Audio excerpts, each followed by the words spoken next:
ख़बर अवां शेयर कयूं। इस्लामाबाद में इस्तेकाम पाकिस्तान पार्टी के अगवान ओन चौधरी प्रेस कॉन्फ्रेंस कई है। चवे तो PTI पाक फौज के खिलाफ साजिशी मुहिम हलाई। ओन चौधरी चवे तो PTI के एक मेंबर UN वर्किंग ग्रुप के ख़त माणियो। उन्हनि खां वॾो को बि मुल्क दुश्मन पाकिस्तान मां ॿाहिरि बि मौजूद नाहे।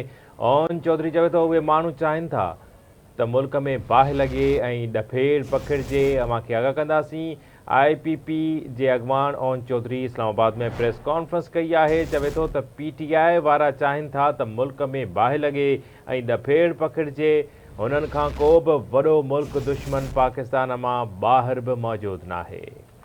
अवां सां ख़बर शेयर कयूं पिया। इस्लामाबाद में इस्तेकाम पाकिस्तान पार्टी के अगवान ओन चौधरी प्रेस कॉन्फ्रेंस कई है। संदसि चवणु आहे त PTI पाक फौज खिलाफ साजिशी मुहिम हलाई।